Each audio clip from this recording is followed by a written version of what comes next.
黒魔術師というウィッチドクターと言われる人がいて、その人にお金と犠牲を払って誰かを呪ってもらう、何かを呪ってもらうっていう風な仕組みらしいんですね。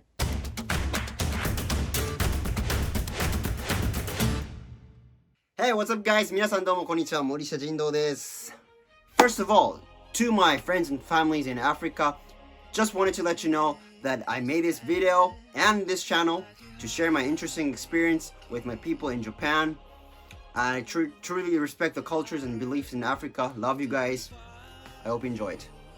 ということですね、今回はですね、僕がアフリカのプロリーグで実際に経験した黒魔術についてお話ししたいと思います。昨シーズン僕がアフリカのザンビアで、プロ契約を交わして、で、シーズン始まって、シーズン序盤、かなり僕のチーム、つまずいてですね、序盤の方は。ある日ですね、監督がやってきて、何かチームミーティングが始まるんだなと。言ったらですね、監督がいきなりチームを集めて、Somebody is using black magic in this team っていうわけですね。どういうことかと言ったら、このチームの中で誰か黒魔術を使っていると。でも黒魔術っていう言葉を僕はもうアニメとかそういうそういう世界でしか聞いたことがなかったので、ブラックマジックって失礼ながらププってちょっと笑っちゃったんですけど、そしたらもうチーム全員もう、やばい。で、後々聞いた話なんですけど、その黒魔術というのは、現地ではもう使っちゃいけないタブーの力、魔法、みたいな概念で、黒魔術師というウィッチドクターと言われる人がいて、その人にお金と犠牲を払って誰かを呪ってもらう、何かを呪ってもらうっていう風な仕組みらしいんですね。僕のチームメイトが、誰かが黒魔術師のところに行って、お金と犠牲を払ってチームを負けさせてくれという風なお願いをしてるんじゃないかと。誰かが疑われるわけですよ。で、その時の犠牲っていうのは、自分の健康だったり、あと最悪の場合、家族の命を本当に犠牲にして殺すという風なことが実際アフリカであるらしいです。で、僕のチームでまずしばしばよく怪我してた選手がいて、シーズン序盤から、その選手が疑われるわけですよ。で、その選手は No, I didn't do anything. I don't use black magic. すごいもう抗議してるんですけど、もうあいつ絶対あいつだと。もう自分が標的にされたくないので、次の日の練習からその選手は来なくなっちゃいました。解雇。村から追放されました。実際にあった話で、それでその週、勝つのかと思いきやまた負けて、そしたらですね、その次の週にですね、クラブのオーナーが牧師を招いて、牧師の人がチームをまた集めて、Preaching Time って言って説教の時間が始まるわけですよ。彼はこうやってバイブル、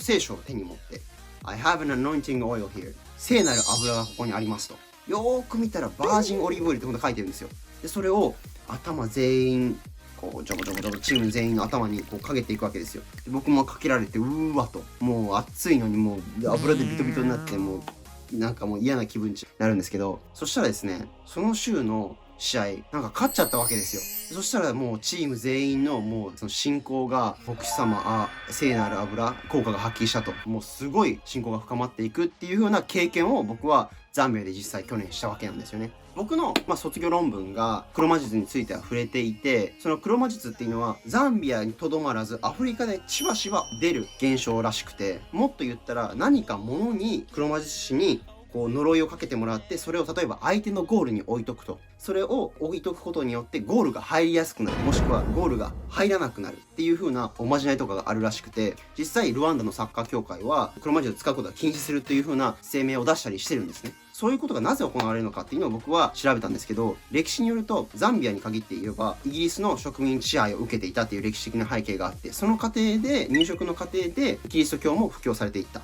布教の過程でまたスポーツと宗教というのが、密接に関わっていくという風な歴史的背景があるらしくて、でその過程でそのキリスト教だったり現地に、土着していた宗教が混ざり合って今の形に、あるんじゃないかと。ということで本日は僕が実際ザンビアのプロリーグで経験した黒魔術について、お話をさせていただきました。結局こういう経験っていうのは現地に行ってみて一緒に現地の人と生活して初めて僕ができた経験で、実際現地に行かないと経験できなかったことですし、今後もどんどんチャレンジして、自分の幅を広げていきたいなと思います。ということで本日の動画面白いな、もっと聞いてみたいなと思っていただいた方には高評価とチャンネル登録よろしくお願いします。そしてもっとこういう話聞いてみたいというものがあればコメント欄にどんどん質問ください。お待ちしてます。See you guys again!